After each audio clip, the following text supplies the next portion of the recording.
Bonjour, chers frères et sœurs en Christ. Ça va être vraiment une joie pour moi de partager la parole de Dieu avec vous ce matin. Je suis Michael Boguy. Je suis disciple de Christ. Je suis serviteur du Dieu vivant. Voilà. Ce matin, je viens vers vous pour partager ce qu'on appelle des révélations prophétiques de la part du Seigneur. Parce que si tu es un enfant de Dieu, si tu pries Dieu, si tu adores Dieu, si tu prêches Dieu, en principe, l'Éternel des armées doit parler avec toi comme ton Père que tu as chez toi parle avec toi, parce que Dieu, c'est notre Père.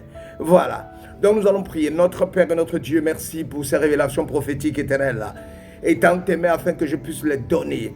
Et que toi-même, Dieu, qui est le Dieu Tout-Puissant, tu puisses confirmer ces messages dans le nom puissant de Jésus-Christ de Nazareth. Parce que je ne parle pas de ma part, je parle de ta part. Ce que tu mets dans mon cœur, que je ressens fortement, c'est ce que je libère sur ton peuple dans le nom puissant de Jésus. Alléluia, amen. Je voulais préciser, je suis Michael Boguy, je suis disciple de Christ, je suis serviteur du Dieu vivant. Je ne suis pas prophète en tant que ministre. C'est-à-dire, je n'ai pas pour ministère, mon ministère n'est pas un ministère prophétique, non. Je suis un chrétien rempli de l'Esprit de Dieu, à qui Dieu donne des prophéties. Donc, être prophète et avoir le don prophétique, c'est différent. Le don prophétique, c'est qu'à un instant donné, Dieu te donne un message qu'il doit adresser à une nation, à un peuple, pour l'édifier, qu'il faut toi-même t'édifier. C'est ça.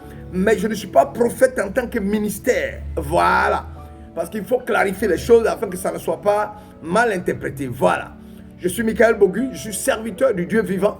Je prêche l'évangile, mais Dieu peut me donner des paroles prophétiques que je dois adresser à la nation ivoirienne, au peuple de Côte d'Ivoire, à des personnes clés. Voilà. Soyez bénis à vos rangs, grades et qualités. Que l'Éternel soit avec vous ce matin, très tôt, où nous commençons à prêcher l'évangile, à annoncer son nom. Voilà. La révélation prophétique, qu'est-ce que c'est? C'est soit le prophète qui révèle le message de Dieu, celui qui a reçu le don de prophétie, qui révèle le message que Dieu lui a donné. Un message peut être des paroles prononcées ou une vision. Dans le cas de l'Apocalypse, Dieu a donné à Jean une vision très vaste, et Jean en a simplement écrit ce qu'il a vu. C'est à nous de prier afin que le Saint-Esprit puisse faire tomber les écailles de nos yeux pour nous aider à décoder la vision et déterminer ce qu'elle signifie. Voilà. Dieu veut parler au travers de nous pour avertir son peuple. Il veut que nous soyons sa bouche. Selon Ézéchiel chapitre 33 verset 7 à 9 qui dit: eh bien, toi fils d'homme, je t'ai posté comme sentinelle pour la communauté d'Israël. Tu écouteras la parole qui sort de ma bouche, tu les avertiras de ma part. Si je dis au méchant homme, tu vas mourir. Si tu ne dis rien pour l'avertir, afin qu'il abandonne sa mauvaise conduite, ce méchant mourra à cause de ta faute, mais je te demanderai compte de sa mort. Si au contraire, tu avertis le méchant lui demandant d'abandonner sa mauvaise conduite, et s'il ne veut pas l'abandonner, il mourra à cause de sa faute, mais toi tu seras déchargé de toute responsabilité. Voilà. Je vous ai dit qu'aujourd'hui, c'est des messages prophétiques que je vais vous donner. Premièrement, je connais quelqu'un que je vais personnellement rencontrer afin de lui donner un message de la part de l'Éternel. Puisque je ne donne pas le nom de la personne dans la révélation que je suis en train de donner, je vais brosser un aspect de cette révélation. Une année, l'Éternel des armées, j'étais dans mon quartier et j'étais en train de partir au travail quand j'ai vu quelqu'un. Cette personne, je connaissais cette personne à Tréville et il est venu habiter dans mon quartier. Et j'étais là et le Seigneur me disait: mais prêche l'évangile à cette personne-là. Parce qu'il était sous l'effet de l'alcool, il buvait l'alcool, il vivait une vie qui n'était pas la gloire de Dieu. Il n'était pas chrétien, il était de l'autre bord. Et je ne lui ai pas prêché Jésus. Je ne lui ai pas prêché ce jour-là. Il dit: oh non, je suis pressé, et puis je suis parti. Et quelques mois après, j'ai appris qu'il est mort. Et ça m'a fait tellement de peine que j'ai décidé que maintenant, je ne laisserai pas un message que Dieu m'a donné dans mon cœur. Non, je vais le donner. Voilà. Donc, l'Éternel m'a donné des messages, je dois les donner. Voilà. Je voulais te dire, tu as refusé la main tendue de Jésus pendant longtemps. Mais je t'annonce que le nombre de jours que tu as passé sur terre est compté. Mando kasake de Briaba. Le nombre de jours que tu as compté sur terre est compté. Mais peut-être si tu quittes la terre sans avoir accepté Jésus, tu iras en enfer. La Bible déclare que l'enfer a été créé pour Satan et ses démons et non pour toi. Alors Jésus te tend la main encore une fois. Il te demande de l'accepter comme Seigneur et Sauveur et tu auras une place dans le ciel. Mais je voulais te dire, le nombre de jours que tu as fait sur cette terre est compté. Et je dois te rencontrer pour parler face to face avec toi. Mais je tiens à le donner parce que ce message-là s'adresse à toi, mais s'adresse aussi à beaucoup de personnes qui sont en train de m'écouter. Le nombre de jours que tu as sur cette terre est compté. L'Éternel te demande de l'accepter. Pas, tu l'as refusé pendant longtemps. Tu as adoré la création. Tu as vécu des vies qui n'étaient pas la gloire de Dieu. Ce matin, il proclame que maintenant, il te demande de marcher selon sa volonté et de glorifier son nom, de l'accepter, et tu auras une place dans le ciel, parce qu'il n'est pas encore tard. Mais vous êtes dit, le nombre de jours qu'il t'a donné sur terre est maintenant en train de s'épuiser. Voici le premier message prophétique que l'Éternel m'a donné pour toi. Voilà. La Bible dans 2 Chroniques chapitre 7, 14 nous dit que si son peuple, celui qui porte son nom, s'humilie, prie, cherche sa face, se détourne de ses mauvaises œuvres, alors Dieu écoutera du haut des cieux, pardonnera ses péchés, guérira son pays. Voilà.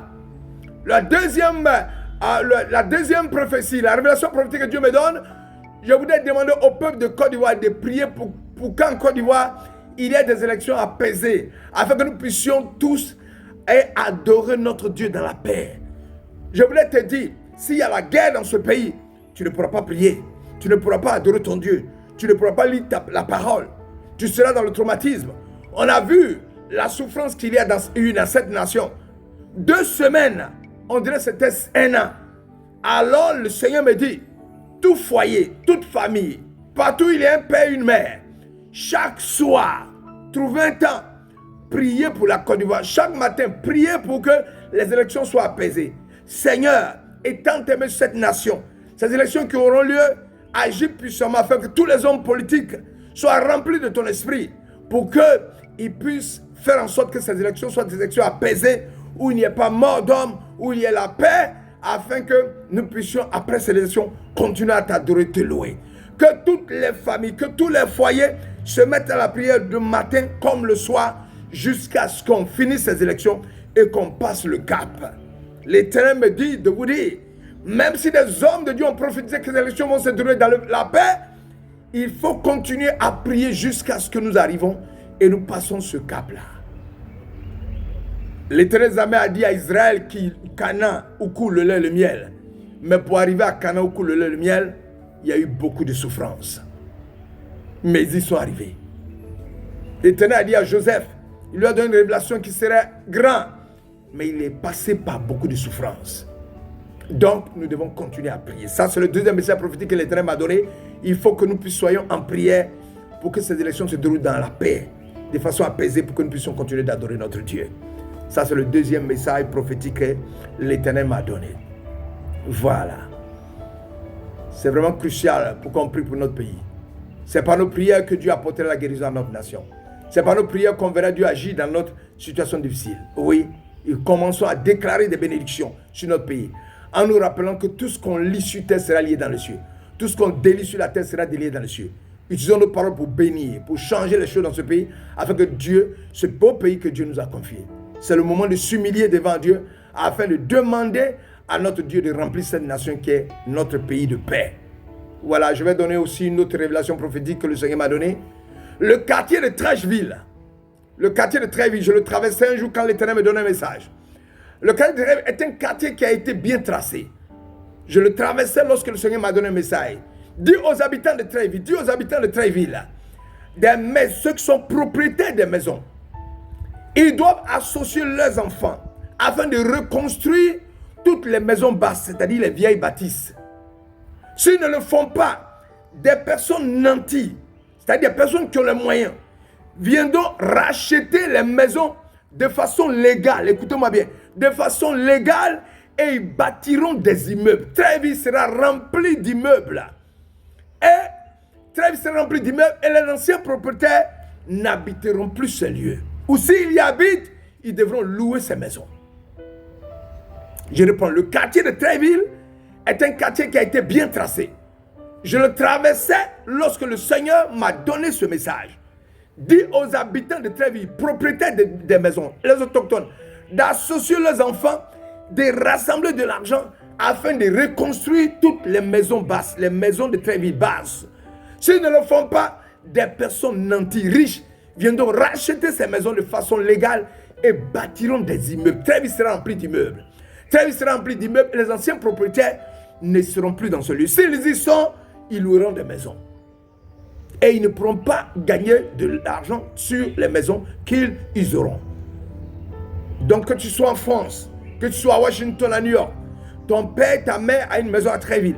Rassemble-toi avec tes frères, économisez de l'argent, rebaptisez ces maisons, faites des immeubles R1, R2, R3. C'est ce qui pourra subsister à Tréville. Ça, c'est l'Éternel qui m'a donné ce message pour des personnes qui habitent Tréville. Car Dieu donne le message surtout. Le Seigneur me donne un message pour toi aussi.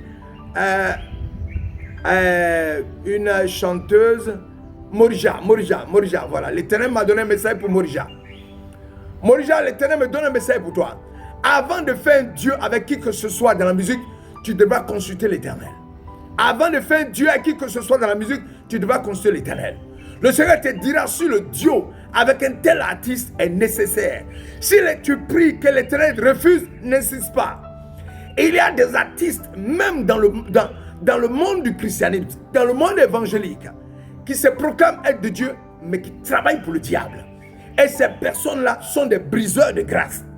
Ils sont des briseurs de grâce. Ils ne peuvent pas te voler. Ce qu'on dit voler ton onction, non. Ils sont des briseurs de grâce. Des briseurs de grâce. Des briseurs de grâce. Donc c'est un message pour Morija.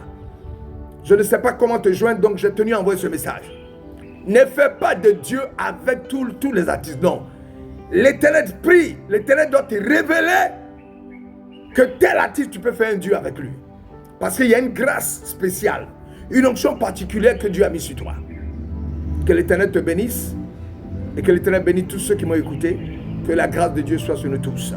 Voici les messages prophétiques que Dieu m'a donnés. Nous continuons de prier l'Éternel. Tout ce que Dieu me donnera, je vous les révélerai sans faux fuyant. Que l'Éternel vous bénisse sans vos rangs, grades et qualités dans le nom puissant de Jésus. Père éternel, merci pour cette parole qui était sur mon cœur et que tu m'as amené à dégager. J'invoque la puissance de ton règne afin que ces messages aillent aux personnes et pour qu'ils écoutent et exécutent cela afin que nous voyons que la révélation prophétique est claire, limpide et propre, qu'elle vient de toi. Merci éternel mon Dieu pour tout ce que tu feras. Au nom puissant de Jésus-Christ de Nazareth. Alléluia. Amen. À très bientôt pour continuer toujours la prêche avec joie et amour. Que l'Éternel vous bénisse. À bientôt. Je vous aime de l'amour de Jésus.